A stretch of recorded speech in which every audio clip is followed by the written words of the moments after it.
नमस्कार दोस्तों, stock market studies में फिर से एक बार आपको बहुत-बहुत स्वागत है। तो आज मैं फिर से आपके सामने कुछ इंपॉर्टेंट कंपनी के अपडेट शेयर करने वाला हूँ। तो वीडियो को पूरा लास्ट तक देखिएगा और अभी तक अपने चैनल को सब्सक्राइब नहीं किया तो जरूर कर लीजिएगा। कंटिन्यूअसली इन्फॉर्मेशन और अपडेट्स पाने के लिए चैनल के ऊपर बने रहिएगा। तो चलो देख लेते हैं कौन सा कंपनी है इस वीडियो के अंदर। फर्स्ट जो कंपनी है जिसके बारे में चर्चा करूँ उसका नाम है इन्फोसिस। तो इन्फोसिस के ऊपर सबसे पहले मैं एक अपडेट में आपके साथ शेयर किया था कि इन्फोसिस के ऊपर मेरा एक ट्रेड है। वो ट्रेड किस लेवल में है, सबसे पहले वो मैं आपके साथ डिस्कशन कर लूँ। देखिए, फाइनली इन्फोसिस के ऊपर जिस तरीके से यहाँ पे एंटी बना, आप यहाँ पे देख सकते हैं किस तरीके से इन्फोसिस लिमिटेड के ऊपर एक एंटी लेवल्स बना है। तो यहाँ पे स्ट्रांगली यहाँ पे क्या बना था, एक कफ, उसके बाद एक क्या बना, हैंडल पैटर्न बना। तो कफ विद हैंडल पैटर्न बनने के बाद फाइनली यहाँ पे क्या हुआ, ब्रेकआउट भी हुआ, ब्रेकआउट कंफर्मेशन भी मिल चुके थे। और उसके बाद देखिए थोड़ा सा रिटेस्ट किया, उसके बाद देखिए धीरे धीरे करके आगे बढ़ रहा है। देखिए अभी जो टाइम पीरियड है इसका, कंपनी की जो लेंथ है, जो इसका जो कप का जो साइज है, इस कप को अगर मार्किंग करूं तो ऊपर साइड में इसका टारगेट बनेगा। तो कितना टारगेट बना है, जो टारगेट बनेगा करीबन 2014 के आसपास। तो देखिए टारगेट जो है वो मैं खुद मेरे लिए टारगेट सेट किया हूँ। देखिए आपका टारगेट कुछ अलग हो सकते हैं, आज आपका कुछ एनालिसिस अलग हो सकते हैं। तो मैंने क्यों टेल लिया वो मैं सबसे पहले आपको समझाता हूँ। देखिए, कंपनी को जो रिजल्ट पब्लिश हुआ था, कुछ क्वार्टर का जो रिजल्ट पब्लिश हुआ था दिसंबर क्वार्टर का, वहां पे देखेंगे तो कंपनी पिछले साल में जो सेल्स किए थे उससे सेल्स इस बार थोड़ा सा बढ़ा। मगर एक पॉइंट आपको ये भी नोटिस करना होगा कि पिछले जो क्वार्टर्स था उस क्वार्टर को कंपनी बीट नहीं कर पाया। इसका मतलब ईयर ऑफ ईयर बेसिस में कंपनी का जो एस्टिमेट था उसको बीट कर पाए, और क्वार्टर ऑफ क्वार्टर बेसिस में कंपनी का जो एस्टिमेट था उसको बीट नहीं कर पाए। तो देखिए, हमेशा आपको ये देखना है कि कंपनी का ग्रोथेबल सिचुएशन तब आपको देखने को मिलता है जब कंपनी क्वार्टर को भी बीट करे और कंपनी ईयर को भी बीट करे। तो इसका मतलब कंपनी धीरे धीरे करके आगे बढ़ रहा है, अलग लेवल का ग्रोथ करने का कोशिश कर रहा है। तो सेल्स का ग्रोथ, उसके साथ साथ प्रॉफिट का ग्रोथ, सब कुछ धीरे धीरे करके कंपनी आगे बढ़ा है। जैसे पिछले बार का सेल्स प्रॉफिट ग्रोथ कितना था, 5,600 करोड़। इस बार प्रॉफिट ग्रोथ कितना हुआ, 6,100 करोड़। तो इसका मतलब सेल्स तो अच्छा था मगर कंपनी प्रॉफिट को ही बढ़ा नहीं पाए। तो एक थोड़ा सा वीकनेस तो पॉइंट मुझे देखने को मिला। और क्वार्टर क्वार्टर बेसिस में भी कंपनी का छोटा मोटा प्रॉफिट ग्रोथ कम हुआ। चलो मान ही लेता हूँ कंपनी का प्रॉफिट ग्रोथ कम हुआ। और एक पॉइंट्स मुझे सबसे जो बेस्ट लगा, जो पॉइंट्स ऑब्वियसली हर किसी को देखना चाहिए, वो देखिए, कंपनी का जो रिजर्व है वो पिछले बार की तुलना से इस बार रिजर्व बढ़ चुके हैं। तो इसका मतलब कंपनी रिजर्व लगातार बढ़ाते चले गए। कंपनी का बोरिंग्स जितना था आज भी उतना बोरिंग्स है, बोरिंग्स में थोड़ा छोटा मोटा करेक्शन आया, कोई बात नहीं। कंपनी की जो सबसे इंपॉर्टेंट पॉइंट है, खुद के बिजनेस के ऊपर पिछले बार जो निवेश किया था इस बार ज्यादा निवेश किया। ये पॉइंट मुझे बेस्ट लगा, क्योंकि जब कोई कंपनी खुद के बिजनेस के ऊपर ज्यादा पैसा लगा रहा है, इसका मतलब बिजनेस में कुछ ना कुछ टेंडर उसको मिला, जो उस टेंडर को कंपीट करने के लिए कंपनी पैसा लगा रहा है। जैसे आप देखेंगे कंपनी को कितना टेंडर और प्रोजेक्ट मिला। आप देखेंगे तो ट्रेड रिसीवेबल में पिछले बार का जो टोटल प्रोजेक्ट मिला था 25,400 करोड़, जो इस बार बढ़ के हो चुके 28,200 करोड़। अभी सोचिए कि कंपनी के ऊपर ग्रोथ क्यों नहीं होगा, क्योंकि कंपनी को प्रोजेक्ट तो लगातार मिलते जा रहे हैं। मान लेता हूँ कंपनी का प्रॉफिट थोड़ा सा चेंजिंग आया, तो इतना भी चेंजिंग नहीं है कि कंपनी में हालत खराब हो गया, ऐसे बिल्कुल नहीं। कंपनी का अर्निंग पर शेयर देखिए, पिछले बार 15.5 था, इस बार 14.5 बना। 1% के आसपास अर्निंग पर शेयर कम हुआ। क्या कंपनी खतरे में चला गया? बिल्कुल नहीं। तो कहने का मतलब है, इन्फोसिस के ऊपर जो टेक्निकली चार्ट पैटर्न बना है वो, इसके ऊपर मैं ऑब्वियसली बुलिश हूँ, क्योंकि यहाँ पे जो पैटर्न स्केट हुआ, आप ध्यान से इस चीजों को देखेंगे तो यहाँ पे एक पैटर्न स्केट हुआ, जिस पैटर्न को आपको नजरअंदाज नहीं करना चाहिए। क्योंकि यहाँ पे एक कप बना, उस कप के बाद यहाँ पे ध्यान दीजिएगा इस चीज को, यहाँ पे एक कप बना, उसके बाद क्या बना, यहाँ पे छोटा सा एक हैंडल पैटर्न क्रिएट हुआ।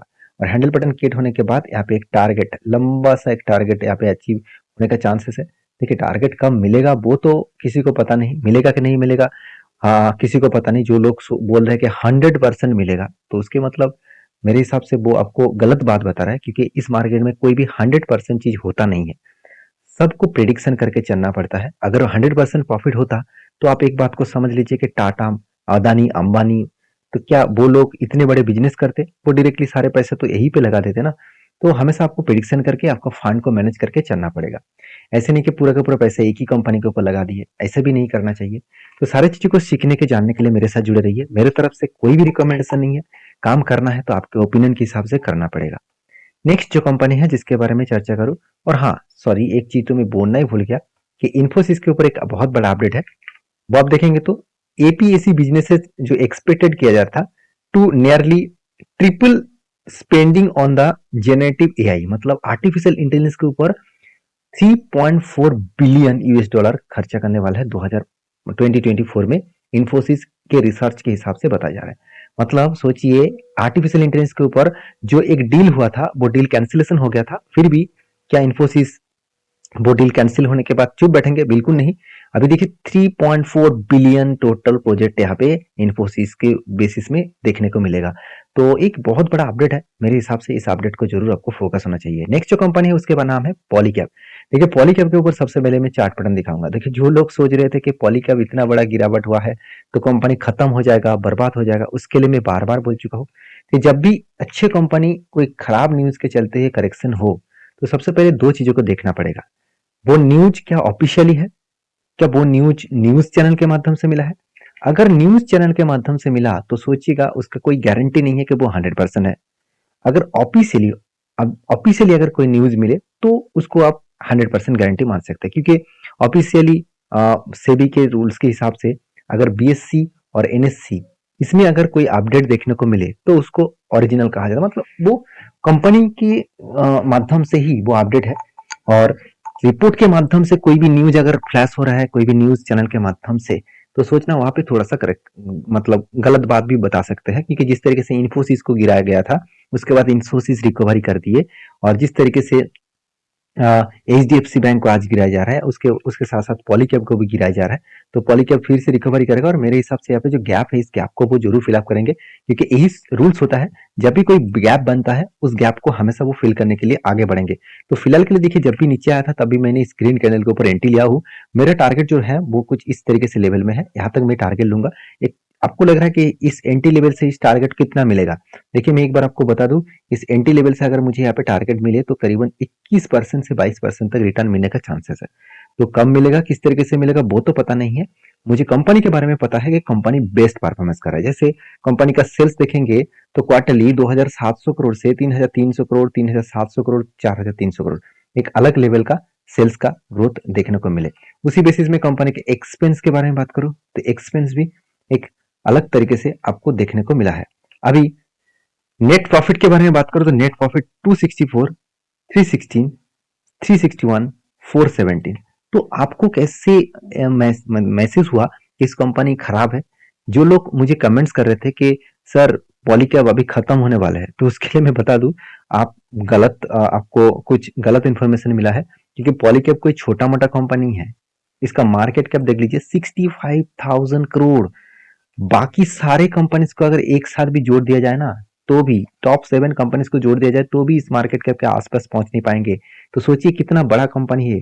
तो आपको इस बात को समझना पड़ेगा कि हम लोग जिस कंपनी के बारे में रिसर्च कर रहे हैं थोड़ा सा आपको ध्यान देना पड़ेगा। और सबसे मजेदार बात यही है, कंपनी के ऊपर देखिए कर्जा तो लगातार कम होता जा रहा है, रिजर्व बढ़ते चले जा रहे हैं, कंपनी लगातार बिजनेस के ऊपर पैसा लगा रहा है। जो कंपनी खुद के बिजनेस के ऊपर इतना ज्यादा पैसा लगा रहा है, तो क्या उस कंपनी का मैनेजमेंट का बहुत खराब है? बिल्कुल नहीं है, वो मैनेजमेंट बहुत स्ट्रांग है, इसीलिए तो पैसा लगा रहा है, क्योंकि उसको पता है कंपनी के ऊपर क्या करना है। साथ ही साथ कंपनी का जो प्रोजेक्ट है, इस बार हाईएस्ट ट्रेड मिला लास्ट 2 इयर्स में। लास्ट 2 इयर्स में तो 12,000 करोड़ के आसपास ट्रेड मिला था, इस बार 13,000 करोड़ के आसपास ट्रेड मिला। तो कुल मिलाकर देखा जाए तो कंपनी में एक अच्छा खासा हाई ग्रोथेबल सिचुएशन देखने को मिला है। सॉरी, 12,000 नहीं, 1200 करोड़ से 1300 करोड़ के आसपास। तो कंपनीज के ऊपर आप फोकस रखिए, क्योंकि मैं इस कंपनी के ऊपर बुलिश हूँ। और इस कंपनी के ऊपर लास्ट कुछ फ्यू डेज का डिलीवरी का परसेंटेज दिखा दूं तो एवरेज लेवल का 30 to 40% के आसपास डिलीवरी देखने को मिले। और इसका जो टेक्निकली चार्ट पैटर्न बना है, आप इसको देखेंगे तो कंपनी एक लगातार हायर हाई बनते चले जा रहे हैं, तो इजीली वो इस लेवल को टच करेंगे, क्योंकि यहाँ पे जो गैप है इस गैप को वो फिलअप करने के लिए जरूर जाएंगे। बाकी इस कंपनी के ऊपर आपके क्या ओपिनियन है जरूर मुझे कमेंट्स करके बताना। नेक्स्ट जो कंपनी है उसका नाम है टेक महिंद्रा। इसके ऊपर एक बहुत बड़ा अपडेट मुझे मिला। एक शानदार तरीके से कंपनी क्वार्टरली जो रिजल्ट है उसको पब्लिश किया। जैसे आप देखेंगे तो पिछले सालों में जो क्वार्टरली रिजल्ट है, देखिए हर कोई आईटी सेक्टर को देखेंगे तो सारे आईटी सेक्टर में इस क्वार्टर में रिजल्ट खराब हुआ, तो फिर भी आईटी सेक्टर एक एक अप मूवमेंट देखने को मिला है। क्यों? क्योंकि क्वेश्चन यहाँ पे यही आ रहा है, मुझे बहुत बार इसको भी कमेंट्स किया गया, सर टीसीएस का रिजल्ट, इन्फोसिस का रिजल्ट, टेक महिंद्रा का रिजल्ट, और साथ ही साथ बाकी जो आईटी कंपनीज है, सारे कंपनीज का रिजल्ट जो है वो पिछले सालों की तुलना से थोड़ा सा कम दिखा, फिर भी शेयर भाग क्यों रहा है? देखिए एक आशा किया जा रहा था कि 2023 से लेकर 2024 ये जो ईयर है, इस ईयर में यूएस में रिसेशन आने का चांसेस है। अभी देखिए यूएस में रिसेशन आएगा तो सबसे ज्यादा मतलब प्रॉब्लम्स आएगा आईटी कंपनी के ऊपर, क्योंकि सबसे ज्यादा अगर सर्विसेज देखने को मिलता है आईटी कंपनी का वो है यूएस में।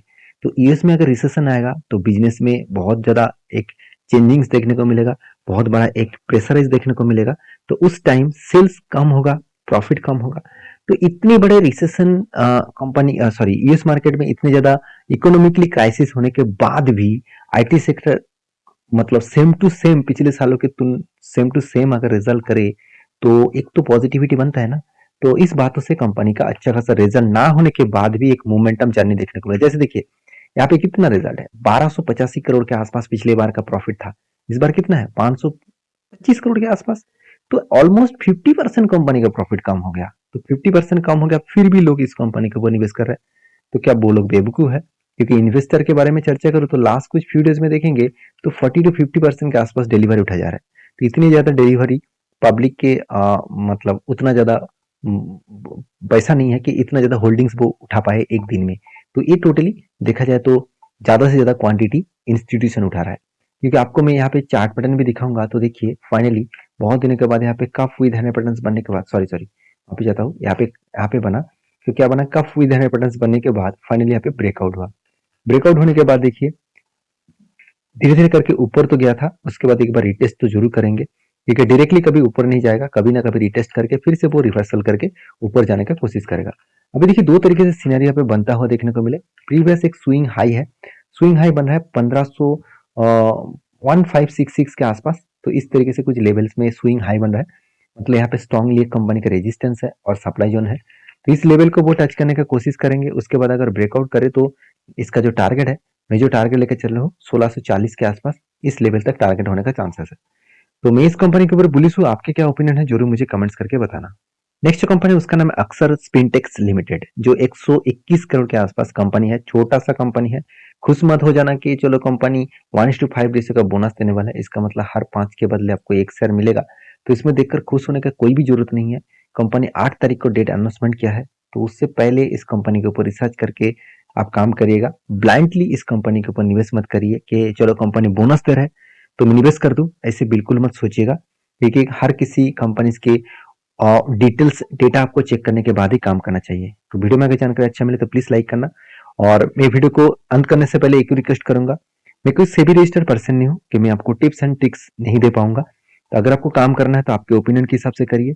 मेरे तरफ से कोई भी बाई एंड सेल का रिकमेंडेशन नहीं है। मिलते हैं नेक्स्ट वीडियो में, तब तक के लिए धन्यवाद।